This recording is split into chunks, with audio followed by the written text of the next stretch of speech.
মালিক পক্ষ বলতো 20-30 হাজার টাকা বেতন পায়, এদের আবার গাড়ি লাগবে না। তো আমরা একটু বুদ্ধি করলাম, একদিন মালিক পক্ষের একজনের সাথে একজন টিভি প্রেজেন্টারকে আমরা একটি গাড়িতে চড়তে দিলাম। একটা জনসমাগমে গিয়ে দেখা যায় যে মালিককে কেউ চিনে না, কিন্তু টিভি প্রেজেন্টারকে সবাই এসে সালাম দেয়, তার সাথে ছবি তুলতে চায়।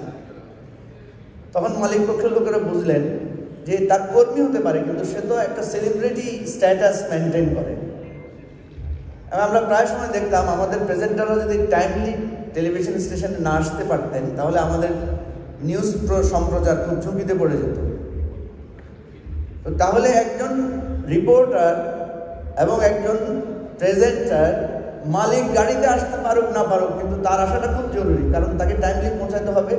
সে যদি বাসের মধ্যে ঝামেলা করে ঘেমে টেমে আসে, তাহলে কিন্তু আমাদের স্ক্রিন ক্ষতিগ্রস্ত হবে। এই জিনিসটা বোঝাতে মালিক পক্ষকে প্র্যাকটিক্যাল ওনাকে ফিল্ডে গিয়ে জিনিসটা অনুভব করতে হয়েছে, তার আগে উনি এটার গুরুত্ব অনুভব করেন না। এই ধরনের অনেকগুলো বিষয় আছে যেগুলো আমাদের এই ব্রডকাস্ট জার্নালিজমকে এই জায়গায় আনতে আনতে অনেক কষ্ট হয়েছে। আমি 3টা উদাহরণ দিই যে পৃথিবীতে সবচেয়ে বেশি আলোচিত, যেটা আমাদের এখানে CNN, BBC এবং আল জাজিরা। এই 3টে টেলিভিশনে কিন্তু বিজ্ঞাপন নির্ভরতা নাই, আমরা সবাই জানি। আল জাজিরা কাতারের ফাইন্যান্স মিনিস্ট্রি তাদেরকে ফাইন্যান্স করে, বাজেট দেয়, সুতরাং তাকে কোনো বিজ্ঞাপন দাতার কাছে নত হতে থাকতে হয় না। BBC, ব্রিটিশ গভর্নমেন্ট এবং আল জাজিরা নিজস্ব বিজনেস প্ল্যান আছে, সেখান থেকে কিন্তু টেলিভিশনের ইনকামটা আসে। আমাদের এখানে এই মডেলটা করতে হবে। আমরা যদি সরকারে কখনো ভূমিকা রাখার সুযোগ পাই, তাহলে টেলিভিশনগুলোকে এই ধরনের মডেলে, যে টেলিভিশন মালিককে বলতে হবে যে আপনি প্রতি বছরে বা প্রতি মাসে যে 5 কোটি, 3 কোটি বা 2 কোটি টাকা খরচ করবেন বা 15 কোটি টাকা খরচ করবেন, এটার আপনার এখানে একটা সোর্স অফ ইনকাম আপনাকে দেখাতে হবে। কারণ টেলিভিশন চ্যানেল ওই অর্থে কোনো ব্যবসায়িক প্রতিষ্ঠান না, টেলিভিশন চ্যানেল ওই অর্থে একটা দায়িত্বশীল প্রতিষ্ঠান। এবং আমরা জানি যে BBCর বিজ্ঞাপনের রেট কিন্তু অনেক হাই, CNN-এর বিজ্ঞাপনের মূল্য অনেক বেশি। সেক্ষেত্রে টেলিভিশনগুলো যারা নিউজ চ্যানেল আছেন, তারা কিছু এন্টারটেইন চ্যানেল আলাদা করে, কার্টুন চ্যানেল যেটা CNN করেছে কার্টুন নেটওয়ার্কের মাধ্যমে, সে ধরনের আলাদা সাপ্লিমেন্টারি চ্যানেল চালু করতে পারে।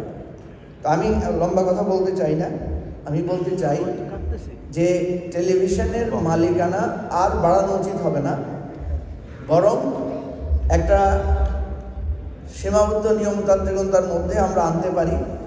অ্যান্ড দেন যে পরামর্শগুলো আপনারা দিয়েছেন এখানে খুবই যুক্তিপূর্ণ, যে একটা বেতন কাঠামো নির্ধারণ করা, একটা ট্রেনিংয়ের ব্যবস্থা করা।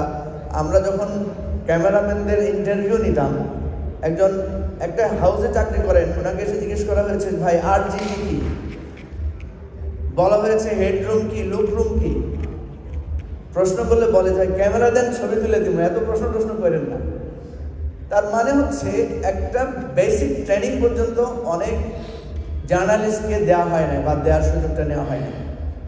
তো সবাইকে ধন্যবাদ।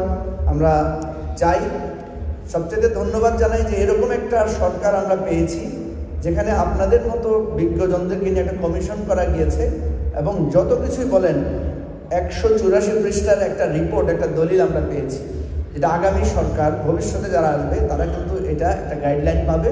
এবং আমরা বিশ্বাস করি যে যারা আগামীতে সরকার আসবেন, তারা যাতে এই রিপোর্টটার আলোকে আমাদের এই ব্রডকাস্ট জার্নালিজমকে সঠিক পথে পরিচালনা করবেন। সবাইকে ধন্যবাদ। আসসালামু আলাইকুম।